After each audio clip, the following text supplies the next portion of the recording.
नमस्कार, मी Mahesh Jarande, RLW wellness company founder. आज बघायला गेलं तर आज आपण आलेलो आहे चिखली या गावी। आज आपण ह्या मावशींना काही दिवसापूर्वी रिच बेरी ज्यूस हे सप्लिमेंट दिलं होतं। हे सप्लिमेंट घेण्या अगोदर मावशींना काय त्रास होता आणि घेतल्यानंतर काय बदलले तो आपण त्यांच्या तोंडून ऐकूया। नमस्कार मावशी। नमस्कार। तुमचं नाव काय? सिंधू चव्हाण। सिंधू चव्हाणजी। ओके, तुम्हाला तुमचं वय किती आता? 58 वय। बर, हे घेण्या अगोदर तुम्हाला काय त्रास व्हायचा? त्यामुळे त्रास होतो। बर, हे कितीपासून आहे तुम्हाला त्रास? 2 वर्ष झाले। 2 वर्ष झालं मुळव्याधाचा त्रास आहे।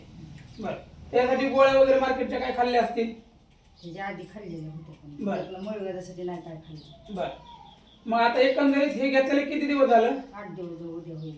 मुळव्याधाचा त्रास तुम्हाला नक्की काय काय झाला होता? आधी रक्त पडलं, परत दुसरं सारखं ते फुगायचं। कोंबाचा पण मुळव्याध होता आणि रक्त मुळव्याध पण होतं। हो, साधारणतः हे किती दिवस झालं घेताय तुम्ही? उद्या 8 दिवस होईल। उद्या 8 दिवस होईल। तर आता तुम्हाला काय फरक आहे? फरक म्हणजे असं संडास शाप येते, ते जाणवत नाही मला अजिबात। मग ओके, म्हणजे व्यवस्थित टॉयलेट होतं आणि हो, त्रास कमी झालाय, बरोबर? हां, कमी झालं। तर तुम्ही लोकांना काय सांगू इच्छिता याच्याबद्दल की हे लोकांनी घेतलं पाहिजे का? मग काय तर. घेतलं पाहिजे, हो, घेतलं। म्हणजे एकंदरीत तुम्ही हे घेतल्यानंतर समाधानी आहात? हं. ओके, तर बघा आज आपण ह्या मावशींना 8 दिवसामध्ये मुळव्याध आणि मुतखडा या दोन्ही आजारावरती चांगला रिझल्ट आलेला आहे। तर तुम्ही देखील ज्या लोकांपर्यंत हा व्हिडिओ जाईल त्यांनी सर्वांनी आपलं रिच बेरी ज्यूस यूज करा आणि स्वतःचं हेल्थ क्लिअर करा। थँक्यू।